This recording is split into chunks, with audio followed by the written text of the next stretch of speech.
Thank you, Ted. I have to tell you that when I've used all my best stuff already, so you're free to leave if you'd like to go ahead and go.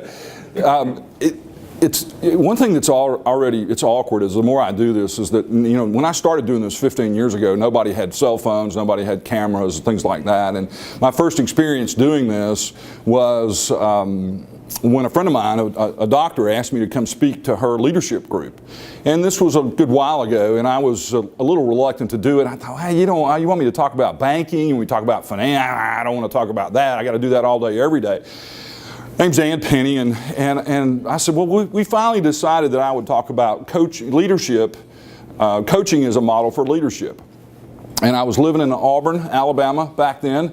I don't remember who the coach was, but I'm pretty sure I didn't use him as an example. That was a joke.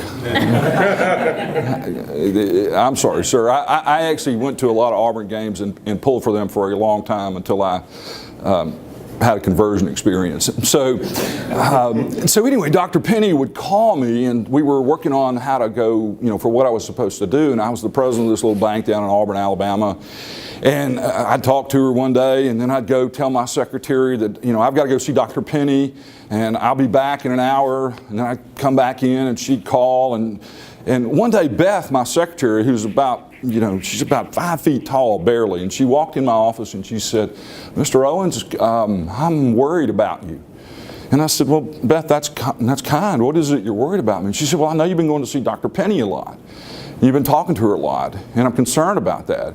And the reason she was concerned was because Dr. Penny was the executive director of the East Alabama Mental Health Organization. So she was concerned something was going on, and I probably could have benefited from some of her teachings at the time. But anyway, we got to do that. And I have to tell you that when Ted asked me, he called me and left me a message.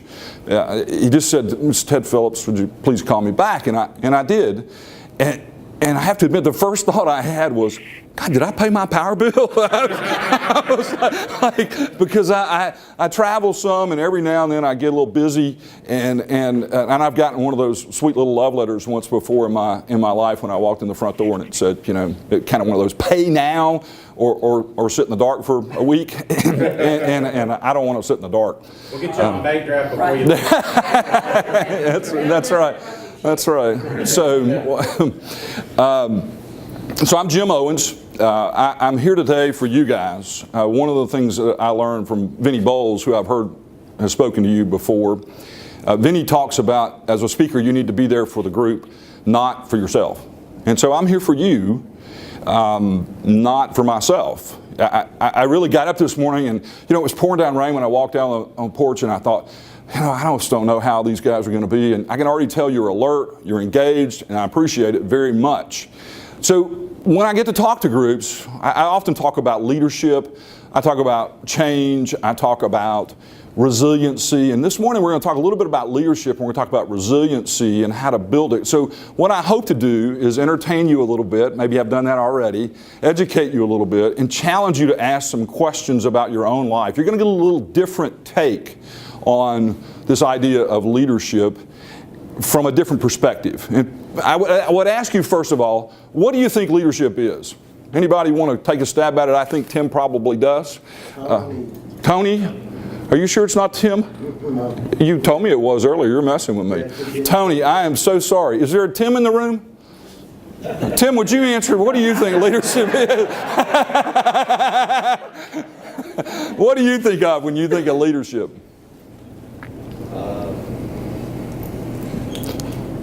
Someone that can guide their people to do the best job available. That's great. Guide their people to do the best job available. That's a great definition. Tony, that'll teach you. So I think leadership's influence. It's not a position. It's the ability to influence people around you to live better lives, to be more productive, to be more content, to enjoy life more, to be invested in their life. So that's how I come to you today. And And I'm here for you, but I have to tell you a little bit about me, if you'll just bear with me for just a minute or two, because I really think that when people understand, it's easy to be perceived when you're in front of an audience that maybe you have it all together. So I'm walking this journey with you, and I'm talking to myself as much as I'm talking to you. Right? That's the difficult thing about being a speaker, is you're driving in the car, you're getting ready, you're waving your hands, people, you're talking, you're preparing, the lady next to you is staring, when you're stopped at a traffic light. But you have to get ready and you have to be prepared to talk about things that meet people where they are. And my guess is all of you have had some trauma and some tribulation in your life and some difficult times. And if you haven't, you probably will at some point in life. Most of us underestimate the number of challenges we're going to face in life. Scott Peck said in a book, I think the three most profound first three words of a book in The Road Less Traveled is life is difficult. There are times when it's very difficult. And so a year or so ago, actually last August, I bought a new house. In September I walked outside to cut my grass. I pulled the lawnmower because I'd failed. I pulled the cord because I'd failed to charge up the battery in the thing. Note to self, make sure the battery's charged. Pulled it once, pulled it twice, pulled it three times, felt something in my lower back. And I thought, man, that ain't good, whatever that is, because I'd already had 2 back surgeries. Finished cutting the grass and barely could get it in. I was actually not living in the house yet. I could barely get in my car and drive home. And by that night, I was in the ER. By the way, Dilaudid, not a bad thing. Opioids, I'm a fan, at least at that point. Not for recreational use, but for pain. Because we are on film. Americans, they save their medicine for when they're well, right? So that you can take. So I end up in the ER. I get great, treatment for the night. Get to the doctor the next day, MRI, the whole 9 yards. From Sunday to Thursday, I'm in surgery for the 3rd time on my back. This is the 2nd one on the same disc, which is a bad thing to have happen. And for the next 6 weeks, I was out of work and in intense pain. At 29, I had a surgery on Thursday and I went to work on Monday. At about 40, I had a surgery on Tuesday and I went back on Friday. But at 50 a lot, I went to have the surgery, and it was 6 weeks later. And I would get up in the mornings and I would walk into the bathroom or hobble into the bathroom to try to get a shower because the pain from the surgery, I thought, this has not gone right. Something's wrong here. And it was just the doctor kept saying, no, this is a part of the process. You have to trust the process. And I said, what, you listen to Nick Saban? and so I would look in the mirror and I would go, who in the world is that person I'm staring at?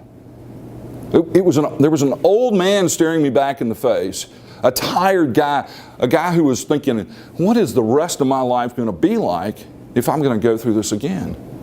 If I'm going to be like this the rest of my life. It wasn't a pleasant thought because 2 weeks earlier, I'd been riding my mountain bike, I'd been working out in the gym, I like to backpack, I like to hike. So not only was I struggling with the surgery issue, I was struggling with the notion of who I was versus who I might be now. And it scared the daylights out of me. So fast forward the tape a little further to this May. As a result of the handiwork I did with the lawnmower, I also managed to finish tearing the labrum in my right hip. And I had torn it sufficiently to where now I have a brand new hip. So I had 2 major surgeries in less than 7 months. Not pleasant. Not pleasant. So now's where you all go, aww. That really didn't feel right. But I'll take it. So good news is I've recovered. We're going to come back to all that in just a minute. But when we talk about leadership and we talk about resiliency and what it is to be a resilient person, that whole experience challenged me in ways I'd never been challenged before.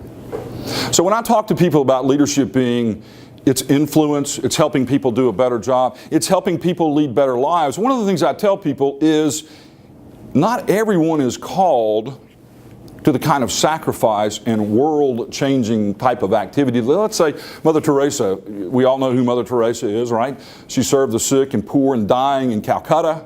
We're not all called to that. A need is not necessarily a call for you to lead.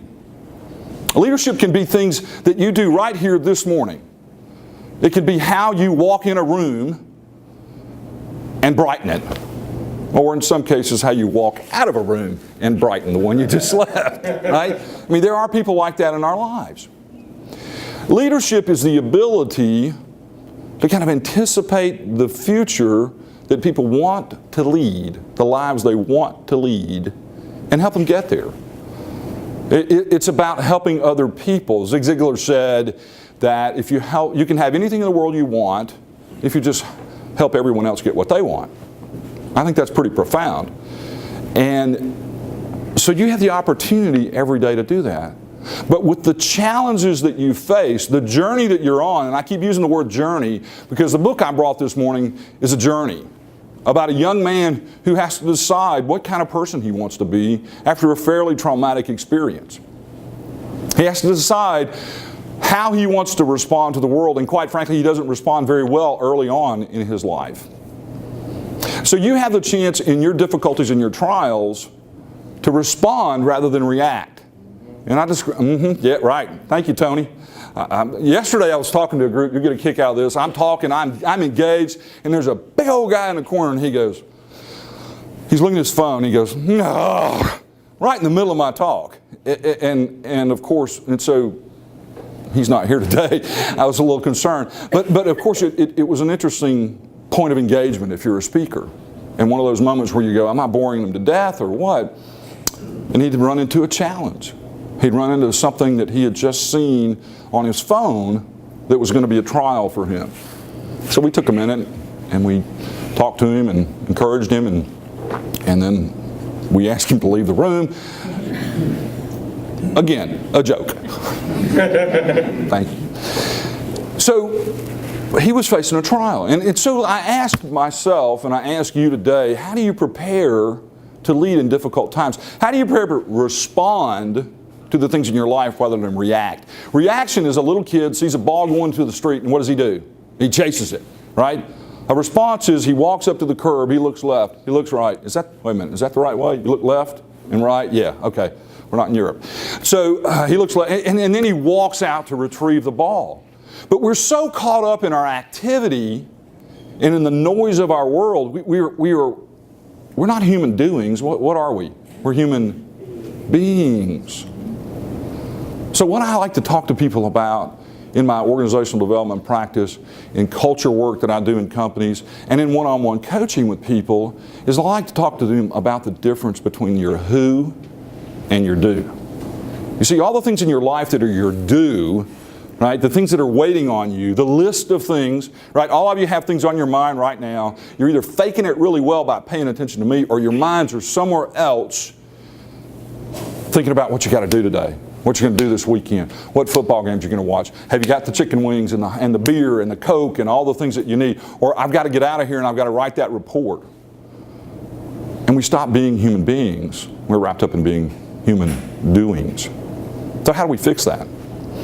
So this is where it's a little different, where I'm a little different as a speaker.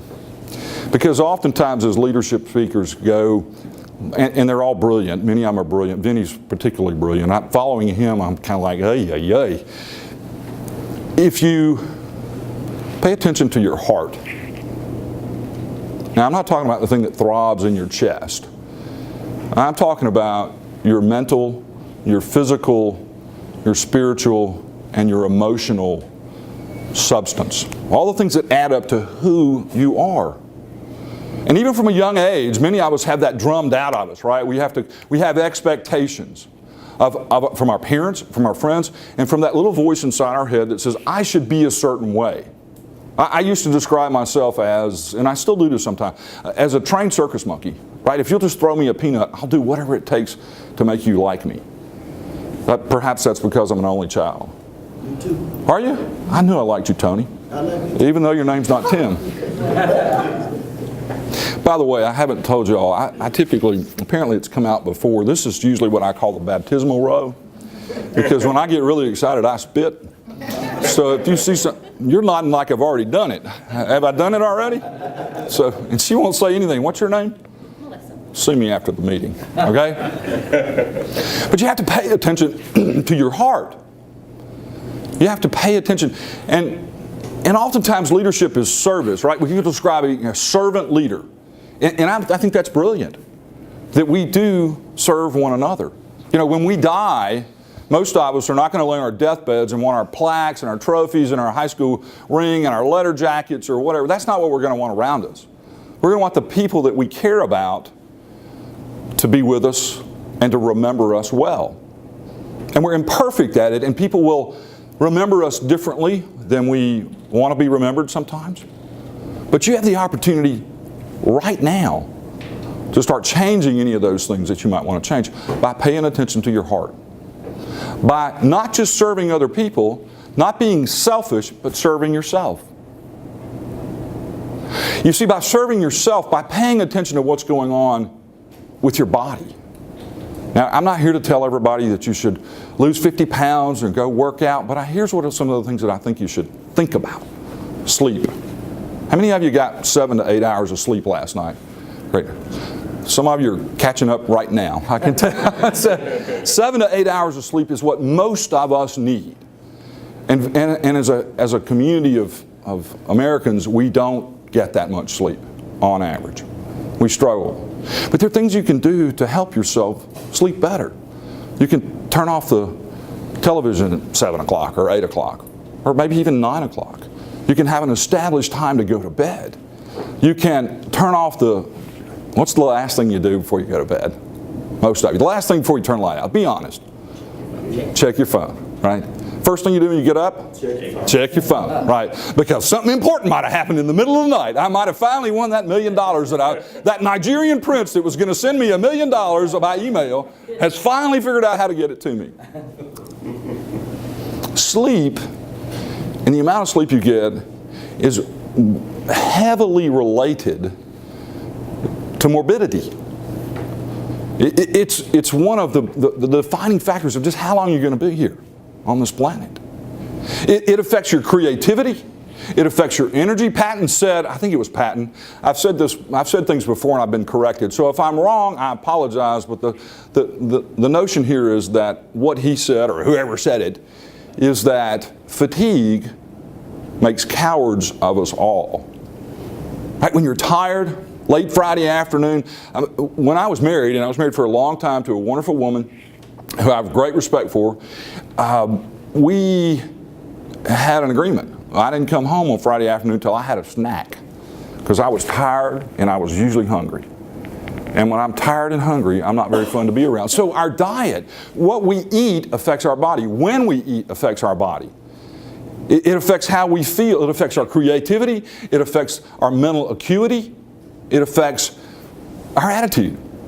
And I was raised by a father who said attitude is everything. He's 85 years old and he still has a great attitude. He has a benign brain tumor. He's got about 6 or 7 doctors. He's suffered from a chronic and debilitating autoimmune disorder. But the guy is still, right now he's in Ellicott, Maryland with a bunch of friends. He's still traveling with my mother. He goes to Alabama basketball games every time they play at home games. His attitude is, I can either sit here and be in pain and have difficulty, or I can go be around people and influence them and encourage them. And most of his friends are my age. He says, I don't want to go with the Sunshine or the Sunrise group on a church trip. What do I want to be around a bunch of old people for, right? He's 85 years old. And so he and my mother go do these things together.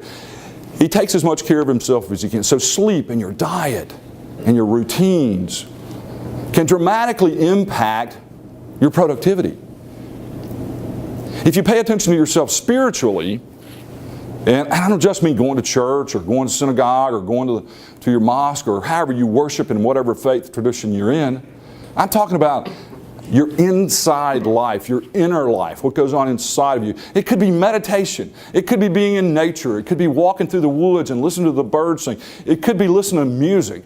How many of you love music, right? Have you ever been moved to tears by a piece of music? Yeah. I have too. It's pretty remarkable. That is a spiritual experience. It enriches our lives. And because what we're after, how many of you have heard this term balance? I want to live a balanced life. For me, that's been nonsense. What I'm trying to do is find harmony between my spiritual, my emotional, my physical, and my mental life. And try to build my life around that and let my to-dos flow out of that. So spiritually, you can practice a number of different things that will fill you up in ways. But if you're not taking the time, if you're not doing the self-care that you need to do, if you're always leading other people and you're always putting all your energy some of you are caregivers, I'll bet, to aging and ailing parents. It's exhausting. The burnout, the frustration, the fact that sometimes the parent who loved you and raised you and that you love desperately no longer knows who you are. I've been down that road with a grandmother. And I wasn't the primary caregiver, but it was horrible. It was horrible to watch this kind woman be angry and do things that we knew was not her. But if we don't pay attention to our spiritual lives, then we don't have the resources to care for other people. If we don't get rest when we're talking about our physical activity, we're not going to be prepared. And mentally, this is the thing that I find intriguing about life. Now, as a writer and a voracious reader, it's remarkable to me that something like 20 to 25% of Americans, after they graduate from high school, never read another book. Never read another book. And if you don't like to read, fine. But you can listen to Audible. You can listen to podcasts. There are things you can do in your mind to sharpen it, to help you be prepared, because trust me, the things you know today, some of you have a lot of track left ahead of you in your careers and in your life. The skills you have today are not adequate for what life's going to be 10 or 15 or 20 years from now. Now, I have a goal. I'm going to live to be 100 years old. I'm going to be a burden to my children. I've decided. I told that to my father-in-law, who passed away about 10 or 15 years ago, 10 years ago now. I love the man dearly. A voracious Auburn football fan. Loved it. He did not see the national, he didn't live to see the national championship. By the way, I would tell you this. What do you think the first question is I'm usually asked when I come speak to a group? Auburn or Alabama? Pardon? Auburn or Alabama? No, not that one. No. Who are you? Where you from? No, that's not it either. Come on. How tall are you? I'm 6'7". Melissa, would you like to ask me how much I weigh? Please do. I weigh 245 pounds. Cam Newton, 6'7", 245. World class, why are you laughing, sir? World class athlete's body right here, right here. It's all just kind of proportioned differently. And I've completely lost my train of thought, so hopefully that was worth it. If we don't take care, excuse me, of ourselves mentally, to be prepared for the skills that we're going to need in life later on. You know, the demographics of the United States, we're getting older. I'm a baby boomer. I'm on the tail end of the baby boom. It's affecting housing. It's affecting the choices of the people behind me. People are buying smaller houses. They're waiting later to buy them. They're waiting later for their children to be born, to do the things that they do. And we are becoming, and this is not a political statement, this is a fact, in 25 years, white men will be a minority. White people will be a minority because of and I'm not talking politics here. I'm just talking about the plain, simple fact that maybe if you can't speak Spanish, you might need to learn how. Right? I've been trying to learn how for a long time. I've figured this out. Una cerveza, por favor. Más tequila, por favor. Right? Una mesa para dos, and ¿dónde están mis pantalones? Which means, where are my pants?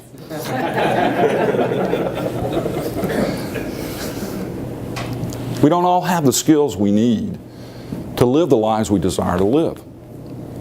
Now, my job has been to talk for 20 or 30, and I should have worn my watch, but Ted, would you just be kind enough to tell me, am I done? Is it getting close to where I'm supposed to be done? Yeah. Yeah, that's what I thought. Good, I felt it.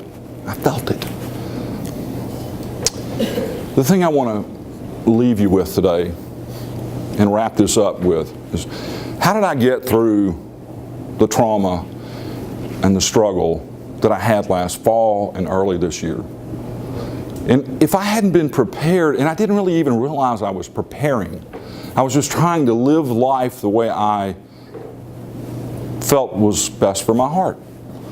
I had friends who brought me food, who brought me meals, and took me to the doctor with no expectation of anything in return when I was stranded at the Owens-Performance. And by the way, I had Hemsey come pick me up after the surgery because it was about 5 in the morning and I was having what they call breakthrough pain. And I thought, I need some more of that Dilaudid stuff. And I managed to drive myself there to actually this was like 2 o'clock in the morning now I think about it. I managed to drive, I called Hemsey, they came and got me. I'm 6'7", the gurney fits people about 6'5", so the guy put me on the gurney and he goes, "You hanging off at both ends." They got me there, but I had friends who took care of me, who looked after me, who texted me and called me, who told me to put the phone down, not to write any more emails or post any more pictures on Instagram while you're taking Percocet. Because apparently I wrote some epic emails. The people I worked with stepped up and said, "Don't come to work." My boss told me, "Don't come to work. Don't come back too early." I had spent a good bit of time preparing, unbeknownst to me, for this trial because I like to meditate. I'm not a chanter. I don't think I'm, lighting incense and doing all that kind of stuff. But if that's your thing, have at it. But I learned, and it's very difficult to meditate when you're in pain. And so you know what you do? You meditate on the pain. You just acknowledge it. You go, "Man, that burns, burning, aching, throbbing." Instead of focusing on, am I ever going to be able to do the things I used to do? I had a rich spiritual life.